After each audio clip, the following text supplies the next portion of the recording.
Welcome to 1000 Days Sober. My name is Davy. I am not an alcoholic. I refuse to be anonymous.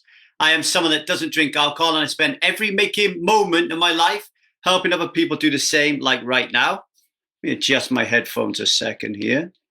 Seem to be all over the shop.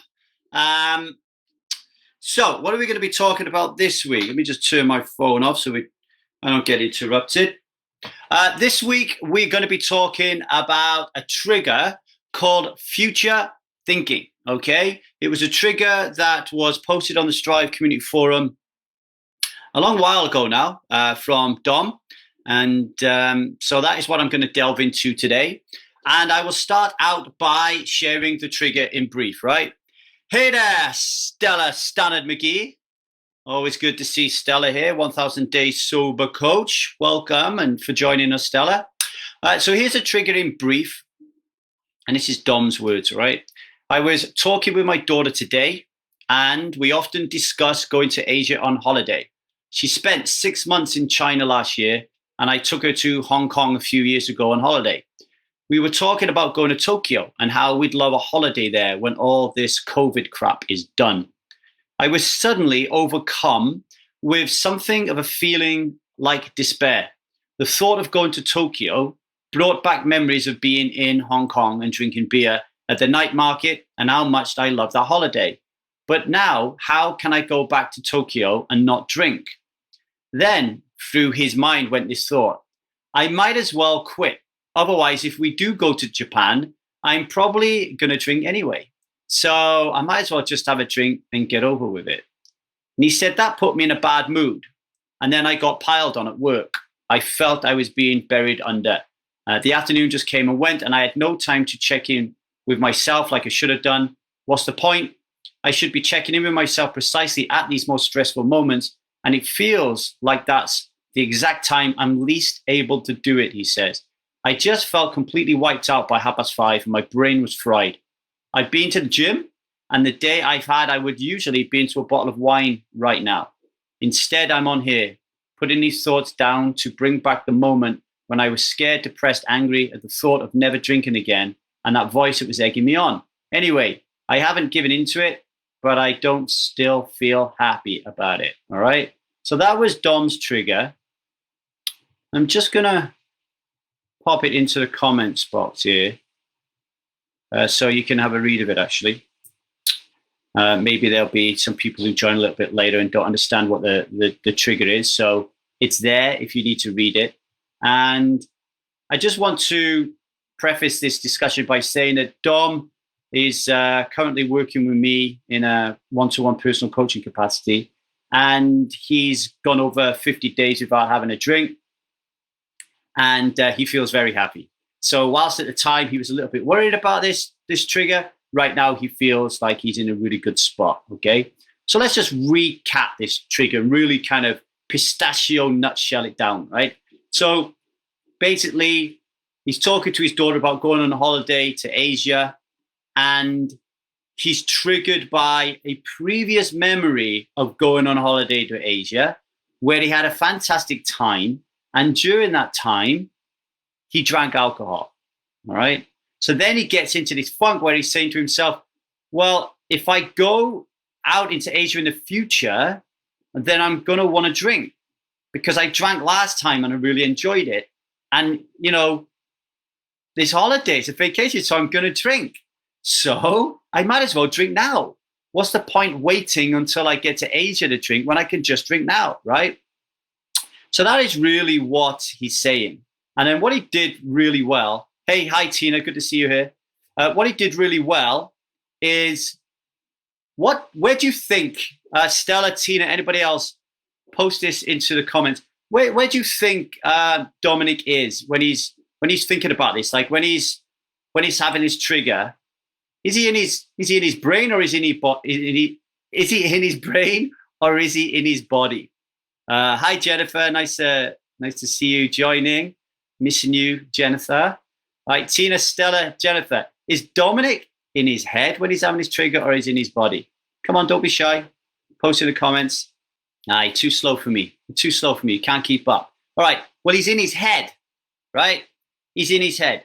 And what we want to do when we're in a trigger is we want to shift ourselves from our head into our body.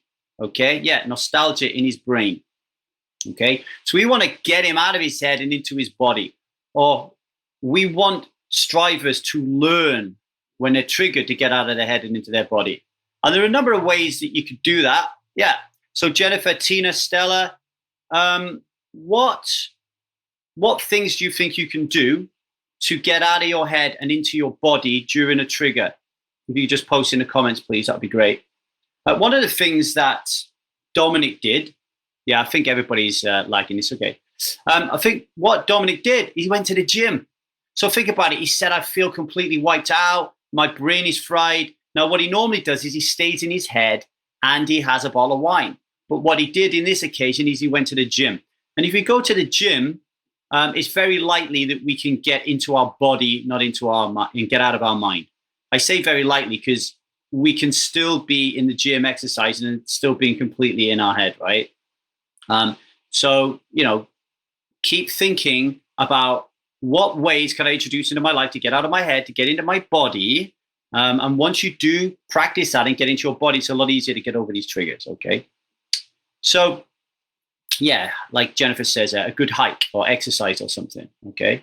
So, what's going on here? Well, this is a really familiar trigger in many, many ways, okay? I don't know the answer to that, Stel, actually. So this is a trigger that is common in many ways.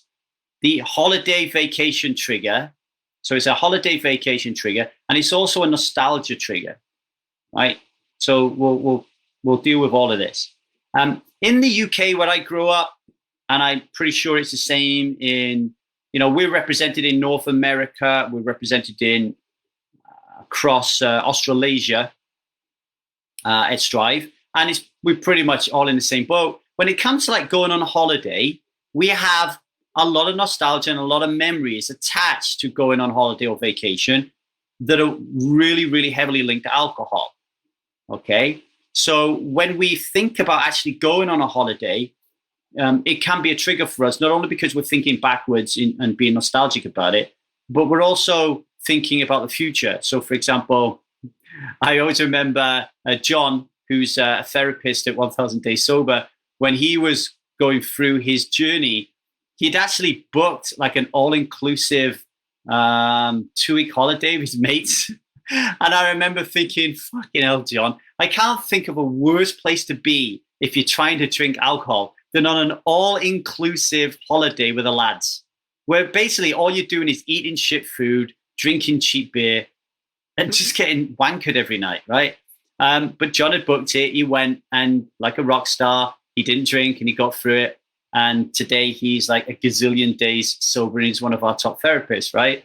But yeah, you've got to be careful about who you're going on holiday with and stuff, right? Really hard, especially in the early days of trying to, if you're in the stuck phase or the thought phase or the ready phase, probably don't want to be on holiday with your mates, because it's going to be a really tough spot, okay? So how does this work? So I want to talk about memory a little bit. This is something that we cover in the 1000 Days Sober experience. But I want to touch upon it here. So, take it from the work of Joe Dispenza's book, Breaking the Habit of Being Yourself. He talks about two different types of memory systems, right? So the first one is a declarative memory, right? So a declarative memory is when we remember and declare what we have learned or experienced. And there are two types of declarative memories. There are semantic memories. So the semantic memories is knowledge, basically. So any memory that is derived from philosophical knowledge, like school, learning, theory, that kind of stuff, right? And those memories come from the neocortex, or what we call the thinking brain, right? And then we also have episodic memories. Now, episodic memories are more experience-laced. And these are the memories that are really laden in emotion. So Stella, Jen, Tina, anybody else listening to this right now, close your eyes and think of a very powerful memory of it could be your childhood, it could be teenage years, it could be, I don't know, as an adult. Just think of a real powerful memory that just pops into your head and type it into the chat, please. Okay. And what is likely going to happen is you are picking up on an episodic memory. So an episodic memory, for me, the one that comes up quite a lot is like a wedding, like where in that moment, your memory is an event, it's an experience, but it's really laced with emotion. A funeral is another one, a sporting event, a gig, anything. Could be watching a movie like The Bridges of Madison County and crying your eyes out. These are all based in experience as opposed to being based in knowledge, right? And these memories, these come from the limbic brain, which is our feeling brain, okay? So when our dear friend Dom is having this memory, he's having an episodic memory, okay? He's having an episodic memory, okay? And that's coming from his limbic brain. That's coming from his feeling brain. It's like there's a lot of emotion attached to this memory, okay? And we're much more likely to remember these events because of the role that emotion plays in it, all right? And then the other type of memory system is non-declarative. These are what are called implicit memories. And the declarative memories are called explicit memories. So the implicit memories, the non-declarative memories, these come from the cerebellum, which is like your being brain, who you are. And these are your automatic habits. So a good example is when we're in the UK, Liza doesn't drive a car, right? So if we're in the UK for 6 months, she doesn't drive. We come back to the US, she doesn't need a driving lesson, right? She just jumps in a car, and all of a sudden, her brain knows how to do the 1,000 things you need to do while you're driving a car. Another good example is when you go to the ATM machine to get money, you know what your code is. Like your fingers know what the code is, but your brain might not remember it. Now, a good example is like putting in your banking details online. If someone asked you for your code, you might not be able to tell them, but you can just type it out on your computer, and they're non-declarative memories, okay? Now, the reason it's important to understand these and why we do this work in the 1,000 Days Sober Experience is because, you know, the role of nostalgia and how it plays a role in us believing that alcohol produces wonderful experiences and that in the future, our experiences will be the same with alcohol, or they'll be diminished because we don't have alcohol. And also to really look at the role that non-declarative memories can play, because non-declarative is all about belief, conditioning, values, all that kind of stuff, right? Convictions. So we know that we drink alcohol because we believe it's normal and pleasurable. That is a belief that comes from our non-declarative memories. It's automatic, like we don't even challenge it. What we want to do at 1,000 Days Sober Experience is create a new implicit memory that alcoholism is an invisible, violent, and dominant belief system, and that alcohol kills 3.3 million people a year. Drinking it is not normal, and it certainly isn't pleasurable, and it has no value. Okay, and if we can do that successfully, then we are not going to desire to drink alcohol, because our automatic memory system when we walk into a bar is saying, go get me a glass of water. So, for example, whenever I'm around alcohol, my implicit memories now are to do anything that doesn't involve alcohol. So my implicit memories will be get a drink of water, get, I don't know, a drink of juice or something. Whereas before, my implicit memories used to be get a pint. Okay, so that's why I'm sharing that with you. So nostalgia is triggered through the episodic memories, right? So like Stella said, it used to be Saturday night, Jennifer saying scuba diving, Tina's camping, you know, they are episodic memories. So that is what creates nostalgia. And in Dom's view here, the nostalgia is the last time I visited Asia, I got banjaxed, right? I got fucking smashed, okay? And that nostalgia for him is really important. And we shouldn't dismiss nostalgia as a part of our journey and something that we should be really wary of, okay? Because nostalgia is really important because it allows us introspection. So it allows us to say to ourselves, oh, this is interesting. I'm thinking about a nostalgic moment, and it's creating certain feelings and emotions in me that is leading to me to want to drink alcohol, okay? So in that moment, when that happens to you, and please tap type in the comments if this happens to you. Like, do you get triggered by nostalgic moments? Okay, I'm really interested to know that.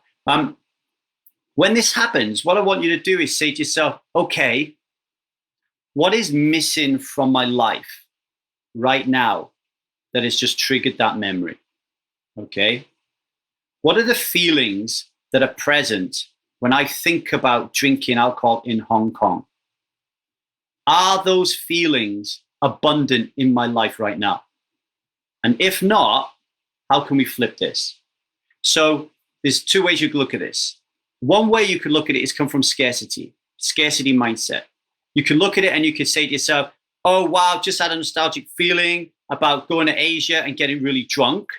Oh, no, that's made me think that if I go to Asia in the future, I'm not going to enjoy myself because I will be constantly thinking about drinking. I might as well drink right now. And then that will take all that kind of nonsense out of the way. Okay, that's one option. But that's coming from scarcity thinking. Okay, and if you do the thought phase of the 1000 Days Sober Experience, where we talk about ambivalence and we talk about the role that change talk and sustain talk. So when we hear ourselves talk in our mind or externally, especially around something like addiction, we're either talking in a mode that directs us towards change, or we're talking in a mode that sends us in a direction of sustain. So in this instance, if Dom thinks like I've just explained from a place of scarcity, his talk internally and externally is heavily laden with sustained talk. Sustain being, let's stay drunk, let's stay a drinker. Okay. Another way of looking at that is to come from an abundant mindset and to say to yourself, whoa, I just had a nostalgic feeling about going back into Asia when I was drinking. What a great time I had in Asia. Like, what a wonderful time I had there. And how amazing it's going to be to go back there without alcohol impeding my experience. Okay? Because we know that alcohol does not improve that experience. The more we drink, the more we are removed from ourselves and our surroundings. How can that improve the experience of going to Tokyo or going to Hong Kong or going to Seoul? How can it? It cannot do it, can it? It's impossible, right? So now we're coming from a place of abundance. Oh, I get to spend time with my daughter. I get to spend time seeing a new part of the world. Incredibly amazing. I cannot wait. Okay? This is all change talk, right? Can you hear that? How different that is to, oh no, we're going to Asia and I may drink, right? That's all sustain talk. So the change talk, sustain talk is really important. Coming from a place of abundance versus coming from a place of scarcity is really important, okay? So when you're triggered in nostalgia, what you do is you come back into the moment, you take a big deep breath, you center, and you ask yourself, what is going on for me right now? What is going on for me right now? Where am I right now? Where am I in my thoughts? How are my thoughts creating words? What are those words? And what action are they going to lead to if I don't change my thought? And how is that action going to reveal itself in an experience or an emotion? So in this case, what Dom is doing is he's thinking about Asia being a negative experience. He's thinking about it being really challenging. And that's forming in words in his mind and words that he's typed out on Stride that you might as well drink now because you're going to drink in the future. So that then leads to the action of drinking. And that then leads to the action of drinking, which then leads to an experience of what? Is Dom going to have an experience, a revelatory, beautiful experience? Or is he going to be on Stride the next day saying, holy shit, I wish I didn't do it, blah, blah, blah, blah, blah. And it all comes from thought, right? Thought is this beginning of all creation. Everything that happens in our life starts with thought. Then it turns into words, then it turns into action, which creates your experience. Okay, really important to kind of understand that, all right?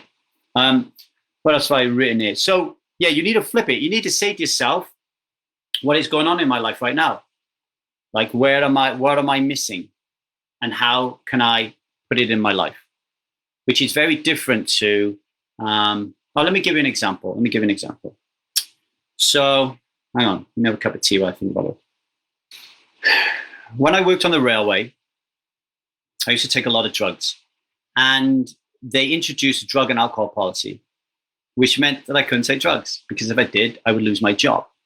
That is an interesting side point, but introducing accountability that huge is a really good way of becoming someone who doesn't drink alcohol or take drugs, right? Massive.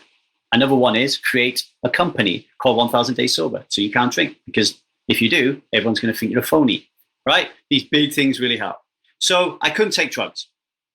However, I went to watch Left Field in Cardiff University when I was a senior manager, and I went in to watch Left Field. And I knew that I could take drugs if I wanted to by this point, because I was the person who was organizing the random drug tests. If that makes sense, right? And I was on this bus going into Left Field, and everybody was saying to me, do you want some speed? Do you want some speed? I'm like, no, I don't take speed. I don't take speed anymore. I walked into Cardiff University, and the fucking bass hit me like a bomb. My fucking hair stood on end.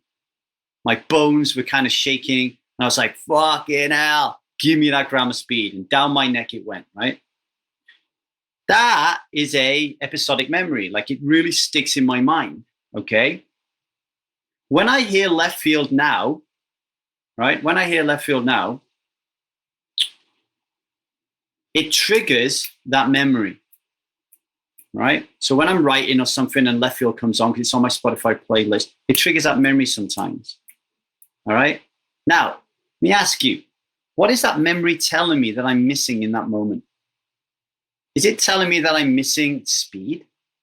Is that memory saying, hey, Lee, you need to go on and have some amphetamines. You need to get high. Is that really what's going on? Or is it saying to me, Lee, you're having a nostalgic hit because you miss moments that when you walk into a building, music moves you. Music makes you feel wonderful. Bass makes you feel wonderful. Being amidst the throng of a mass movement of people moves me, okay? Every time we think about nostalgia, I want you to dig deeper than the drug, much deeper than a drug. Thinking that the drug is the reason that the memory exists is really lazy thinking, okay? Really lazy thinking. The reason the memory exists is because of a feeling, an emotion, something that happened that either terrified us or we marveled at, okay? So when using this as an example, if I get triggered by this nostalgia, yeah, I could go and get a drug dealer and take some speed, or I could say to myself, you're really missing music right now. You're missing music. You're missing connection to people. You're missing fun. You're missing joy, right? And you don't know which one it is. It could be either one of those. It could be all of those. So what do? Put some music on. Put some music on, get up and dance. Because it's the dancing and the connection to the music is what you want. We don't want to run away from it and say, I can't put the music on because I'm going to drink. It's not the alcohol that created the memory. It's the moving. It's the, closing our eyes and just forgetting that the world is looking at us when we dance, and just dance, right? So, or it could be, I'm fucking lonely right now, right? So what are we going to do about it? Are we going to take 100% responsibility or not? We need to get out there and we need to meet people, and we need to make a list of things that we do when we feel lonely. We need to make a list of things we do when we need to be connected. We need to make a list of things we need to do when we need joy, right? And then we need to hit that list. And when some things will work on sometimes and other things won't work on other times. So the bigger list we have, the better, right? Okay. But again, what I'm doing there in that Left Field experience I'm giving you is I'm getting out of my head and I'm getting into my body, right? Which will allow the trigger to dissipate. And I'm looking at it from a place of abundance, not scarcity. I'm like, wow, that's a fantastic memory. Because whether I took drugs or not, it's a fantastic memory.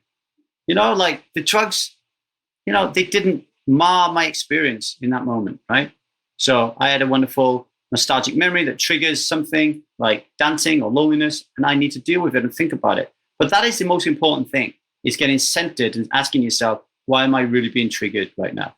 So it's not Hong Kong, it's not Tokyo, it's not alcohol that are the relevant factors here in Dominic's trigger, right? It's a feeling or emotion that he's lacking while he's thinking about it. And he's giving alcohol too much power. And why is he giving alcohol too much power? Because resistance has took over, right? And resistance wants him to drink.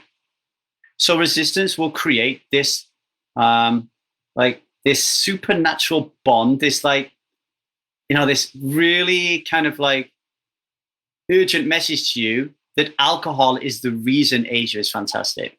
Alcohol is the reason that Left Field concert was so great. Alcohol is the reason that when you fucked that girl, it was amazing, right? It's all bullshit. It's just addiction talking, right? It's just resistance. So how do you get out of your mind into your body? Tapping. Tapping's really good. Meditation, centering, breath work, mindfulness practices, going for a hike, exercise, right? There's a load of different ones you can think about, okay? Resistance creates a skewed event history that really provides insane value, okay, in the role that alcohol plays in an experience versus sobriety in the same holiday. So Stella made a really good point on Dom's trigger. She said, I bet there were moments that you had where you didn't drink, where you had a great time. But resistance is just pointing out to you the great times the perceived great times you had with alcohol. I'll give you an example on that. In 1994, I went to Glastonbury Festival. We got there on the Thursday night, and I was there with a couple of friends, and we were all smashed by the time we got there. And one of them, his name is Christian, he drank so much best bitter that we lost him. So, and you try losing someone in Glastonbury. It's like 250,000 people or something in 1994. So we lose him. His wife is crying. She's beset with herself. She's smashed, but she can't stop crying. I just want to go watch the Beastie Boys, but I can't watch him because I got to look for this guy. All right. And then we eventually find him just wandering around, and there's a big fight. And that is like Glastonbury. That's my experience. And then I also drank on Friday. I also drank on Saturday. And I had what I perceived to be a good time, but it was definitely marred by alcohol. But on the Sunday, because I didn't want to go home on Monday morning with an hangover, I took a vow that I wouldn't drink that day. And I remember being in the grass, watching Blur, Pulp, The Spiral Carpets, Oasis, Stereophonics, Marion, just one after another, and I didn't drink a single drop. I didn't have to worry about where I was going to piss. I didn't have to worry about puking. I didn't have to worry about holding my drink and dancing. I didn't have to worry about where I was going to go and get my next drink and lose my spot. I wasn't thinking about all those things. I was just 100% present in that moment. Unfortunately for me, whenever I think back to Glastonbury 94, the two things I remember, my drunk friend running around and trying to find him, because I obviously had this memory of really anger and annoyance. And then that day on Sunday, where I learned that I could really, really enjoy myself much more if I didn't drink alcohol.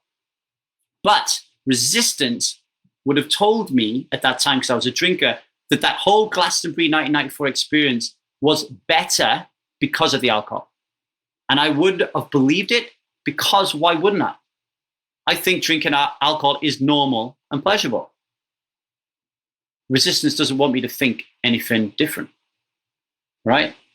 But you're here now listening to me. You're here as a striver. You're here on 1,000 Days Sober, or you're considering joining the 1,000 Days Sober experience. You're considering joining Strive. So you're already thinking. So the cognitive dissonance is whirring. So now you're starting to recognize resistance. And we just need to recognize it for the bullshit it is, okay?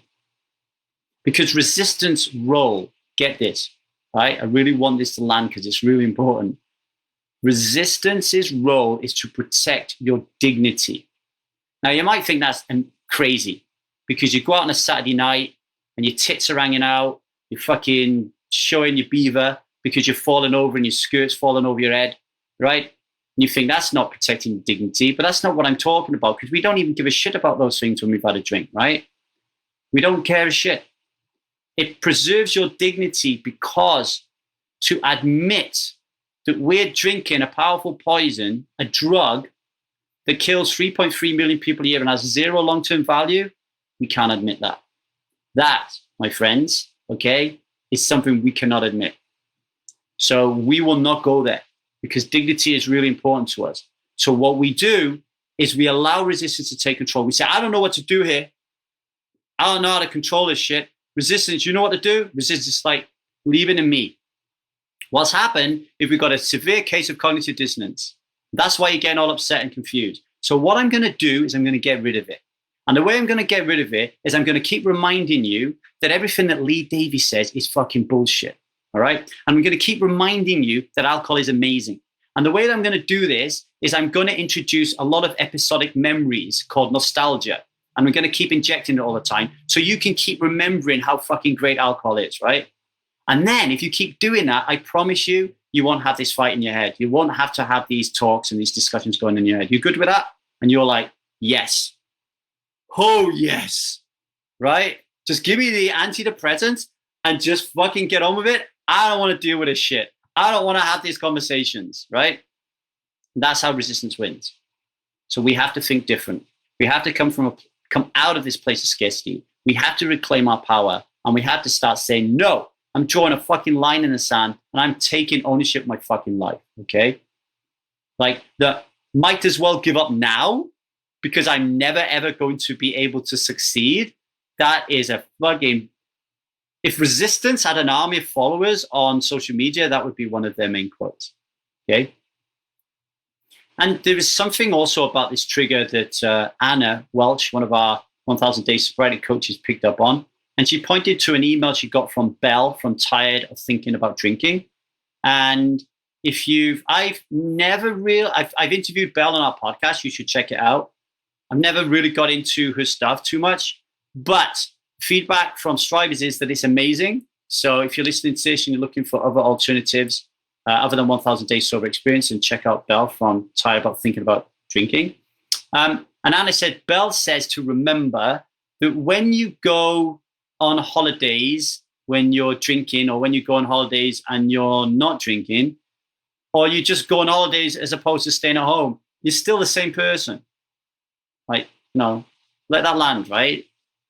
Like Dominic at home, Dominic in Asia, drinking or not drinking, he's the same person. He's still Dominic, right? We don't suddenly turn into some fucking party animal just because we're on holiday. We're the same person. And Alain de Botton, in his great book, The Art of Travel, and I touch upon this in our Loneliness and Connection workshop, he talks about this story about when he's in Solihull, looking at this like really damp and grey like playground, and it's raining, and he remembers an alternative thought that when he was at home reading his magazine about the Bahamas, that it was all sunny and beautiful. So he's like, fuck, I'll go to Bahamas. That'll cure my problems, until he gets on the beach and he realizes that he has to take his brain with him. So like, it doesn't matter where you are. It doesn't matter where you are if you're incapable of changing your thought. If you're thinking the Bahamas is fucking shit, then it will be shit. If you're thinking the Solihull is grey and dreary and miserable, then you will feel grey, dreary and miserable. If you're thinking that if I go to Tokyo, I'm likely going to drink because I need to drink, then that is what will happen. Because, ladies and gentlemen, what we're doing is we're putting a vibration out there to the universe, and we're saying to the universe, this is who I am. I am someone who drinks alcohol. I am someone who goes to Asia, and I drink to enjoy those experiences. So please, universe, make that happen. And the universe says, okay, we will. So everywhere you look, you'll see posters of Asia and drinking. Every time you get into conversations about Asia, there'll be nostalgia about drinking. Everything will be linked to it because you're telling the universe that that's what you want. Okay? Jen, don't worry about it. I'll record it and post it somewhere and you'll be able to look at it. It's really great to see you here. And let's get you more active on Strive, please, and in the Marco Polo groups, okay? Much love. And then Anna also says, we are not our thoughts, which we spoke about earlier on, which I think is really important. To remember that all creation starts with a thought, okay? One more thing to stress upon, which I did say, is because of this massive role that nostalgia plays in our journey to be someone that doesn't drink alcohol, we really need to be cognizant of the fact of what we're doing when we go on holiday, and we need to plan ahead. Okay, so if we're going to go to Asia on holiday like Dom is, you need to map out a sober holiday. Let me give you an example that just springs to mind. Go to South Africa on a safari. If you go to South Africa on a safari, what would you want to drink for? Like, you've got like all the animals, you've got everything set up for you. Like, you can really do something great there to like really organize your holiday around something that isn't drinking. But if you don't want to drink alcohol, do you really want to go to Tenerife in an all-inclusive and just sit around the pool all day, eating that shit, drinking that shit, and watching a fucking parrot dressed up in a suit, fucking riding a bike over a little wire? Like, is that what we want? Is that a holiday? Because that was my holiday. Getting up at 6 o'clock in the morning with an hangover, putting a flip-flop on a sun lounger and a pair of underpants on another sun lounger, so we could get all these sun lounges before the Germans, and then just mosey on down after our hangover was finished, puke, drink, and let it all start again.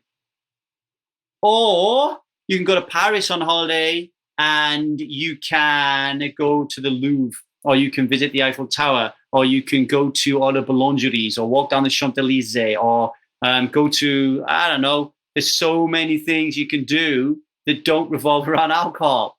Like, come on, you know? And if you're not drinking, your holidays are going to be more relaxing. You're going to be more present. You're going to do more. You're going to see more. Presence, presence, presence, presence. You always remember, when you're drinking alcohol, it takes you away from presence. If you want to be a very powerful human being, you need to be present, okay? The other thing that's happening here with Dom's trigger is foreboding joy. Something that we cover in the thought phase of the 1000 Days Sober Experience, coming from Brené Brown's book in Daring Greatly. She calls foreboding joy a vulnerability shield. So Brené's research shows that joy is the most difficult emotion to feel, okay? And when we lose the ability or the willingness to be vulnerable, we approach joy with a deep sense of foreboding. Type in the chats if you've ever had this before. My example, which I'm just now getting over, so it's taken me 4 years, is I would go to bed with my daughter. I would look at her and I would think, wow, she's so beautiful.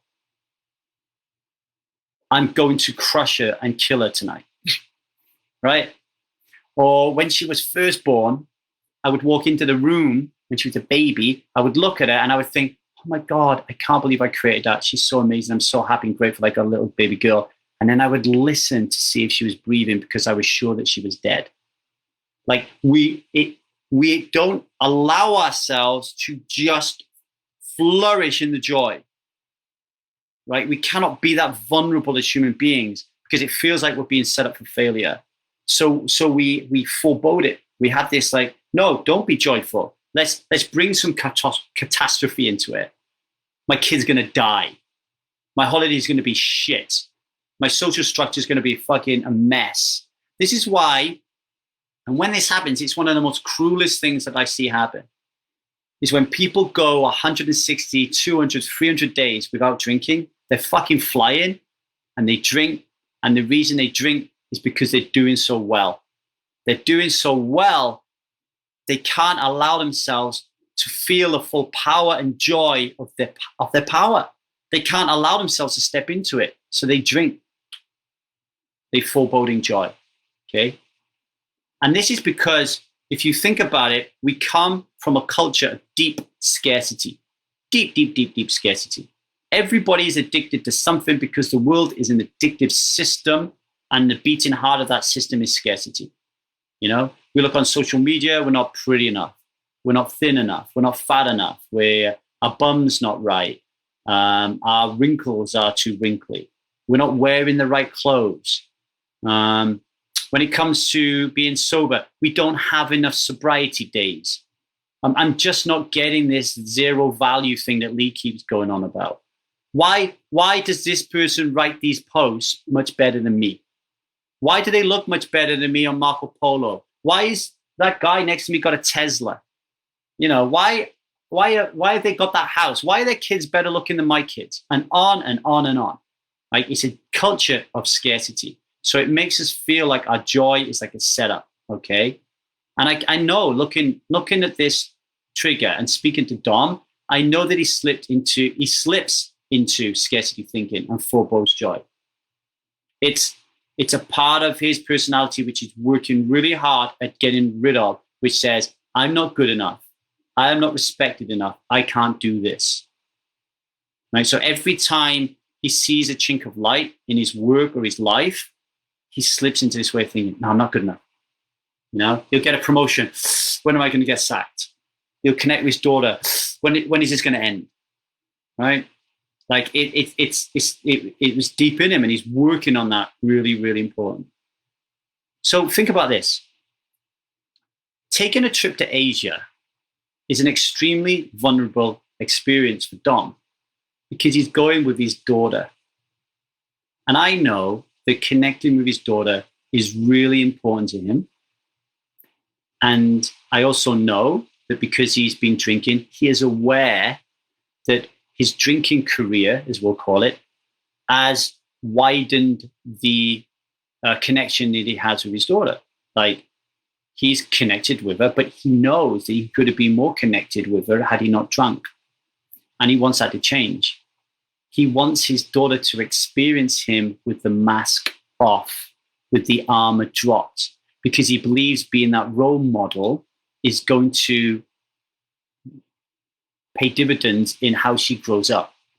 Because think about who she will want to go into a relationship. A lot of women end up in relationships with people who remind them of their dad. So if your dad is not present for you and he's not giving you your full love and attention, it's likely that you might end up with a guy who is not present for you and is not giving you your love and attention, which is why it is really important that as grown-ass adults, we take 100% responsibility and sort our fucking shit out as quick as we can so our kids can benefit from that, right? So he wants the most wonderful experience with her in Asia, but he hasn't really done that in the past. So what is happening here? He's foreboding joy. He's pissing on his dreams. He's minimizing his exposure to vulnerability, right? He doesn't want to try and fail. He might as well fail now and not even have the holiday, right?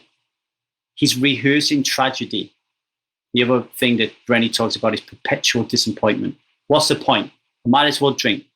And that, potential connection with your daughter ends at the bottom of a wine bottle. When really what I've been teaching Don to do is slip into gratitude and abundance and away from scarcity. So I've told him, set your phone 4 times a day. When it goes off, really center, really kind of like get into the moment and just be like, like I am so happy that my life is so abundant. I'm so grateful that I get to talk to these people and share my wisdom on this incredibly important point of future thinking. I am so grateful that Tina, Jennifer, and Stell spent their time with me this morning. I'm grateful for this air in my lungs. I'm grateful for this roof over my head, which is keeping the California smoke away from me. I'm grateful for my mother and father for allowing us to stay here. I'm grateful for this computer, the lights.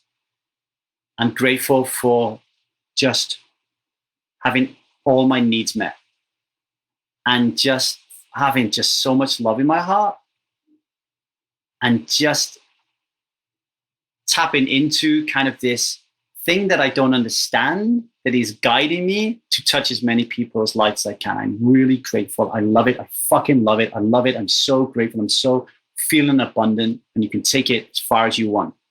And if you can do that and you get yourself into a real kind of thought, remember those bookends: thought, words, action, experience, right? They're bookends. Make sure they hit each other. When you're thinking about the future, when you're thinking about the present, put positive emotion into it and really feel it in your DNA, okay? So when Dom is practicing gratitude and abundance on a daily basis, and then he becomes who he is, he becomes an abundant human being who is thinking inside out. So he is like a human being who projects inside out. All of his energy, all of his love, everything comes from a growth mindset. It comes from inside out. What is happening when we forego joy? What is happening when we allow nostalgia to trigger us, to trip us up? It's outside in. It's external validation. It's scarcity. It's outside environment, outside. It's fixed mindset. So we really need to flip from fixed mindset to growth mindset. And then Dom will be like, boom, I'm going to Asia with my daughter, me and my daughter one-on-one time, no alcohol, because I am someone who doesn't drink that shit. And we're going to go to Tokyo and we're going to have so much fun. We're going to connect at a deep level. She's going to see who her dad really is. She's going to be so fucking inspired by me that she's going to say to herself, when I meet a partner, I want that person to be like my dad. I want that person to be like my dad. Like how many of us, like for me, I never wanted to be my dad. I want my kids to be like me. I want them to like embody these values, this belief, this inside out energy, like all these things that I'm working on a daily basis. I want to pass it on to my children. Because when my daughter comes knocking on the door and she says, here, I want you to meet my boyfriend, I want to be kind of like, okay, I trust that this guy is going to be 100% top notch, you know, in his perfect, wabi sabi self, right? Okay, so I think we bookended that quite nicely, and I hope you can see that this whole thing with Dom about this future thinking trigger is very complicated and complex, but it all boils down to him embodying more gratitude and abundance in his life and emanating from an inside out experience, okay? And we can see that he is really worrying and foreboding the joy of being with his daughter because he doesn't want to fail. He doesn't want to screw up because he's screwed up so many times before in the past. So we just need to forgive ourselves. We need to have compassion. Okay. We need to talk about it. We need to process it, and then we're fucking done with it. We don't live in the past. We are beings of creation. Okay. So what Dom needs to do now is look forward into the future and go, I'm going to create a fucking amazing experience in Asia. Right? An amazing experience. You know, don't even think about the alcohol. You don't even have to say an alcohol-free experience. You just say, I'm going to create a kick-ass experience in Asia. Alcohol isn't part of it. It's just creating a beautiful experience. Okay? Nearly burped in your face then. That's all I got, folks. That's all I got for you, man. Any questions? I know there's a little lag here. Tina, when I had my daughter, I felt amazing, but then I had a terrible feeling that her life is entirely in my hands, such a huge responsibility, and I felt overwhelmed. Yeah, I see you there, Tina. Definitely had those feelings myself and still have those feelings today. And I think maybe they'll always be there. You know, our kids are the same age, right? 19. I think they'll always be there because we care. We love our kids and we want things to work out for them. You know, we just got to be careful how we apply that energy and transfer that energy to them, that it doesn't come off that we don't trust them. We really need them to grow up believing that we trust them, because if they believe we trust them, they're likely to take more risks. And we want our kids to grow up taking more risks and trusting themselves, you know? So just thought I would piggyback on that. Thank you, Stella. I appreciate that. Okay, Stella talking here about journaling. Yeah, journaling is a really, really good thing. Time is timeless when you don't drink. It's a beautiful health space to be in. Yeah, not being in your present breath flow. It's your presence within, making new nostalgia. Yeah, make new nostalgia. Make new nostalgia, really important. Go create experiences that are just wonderful and amazing. Okay, so over time, these old nostalgic feelings are being chopped apart. And the other part on this, and we'll probably do this in the 1000 Day Sober Experience, is all of these nostalgic experiences are linked to one of three things. The need for security, the need for approval, and the need to be in control. And that's some of the stuff that we'll work on in the 1000 Day Sober Experience. Thank you, Tina. It's my 70s look. Right, folks, I will post this somewhere. I'll let you know where it is. If you are not enrolled in the 1000 Day Sober Experience or any of the other experiences that we help people at the moment. We got relationship course. We have a Who Am I course where we're kind of discovering who we are. We have the 1000 Day Sober Experience where we help you stop drinking. I have a smoking course, Revitalize, where I'm helping people stop smoking. And they're all options to work with me one-on-one, or you can do it yourself for a little bit less money if that's what you want. Head over to www.1000daysober.com and book a Choose Yourself call with me, and I'll go through the options and let you know what we have to allow you to step into your power and to be a beautiful human being and live a kick-ass life. So catch you all on the other side. See you, Tina. See you, Stella. And have a wonderful day, everybody else. Take care. Bye.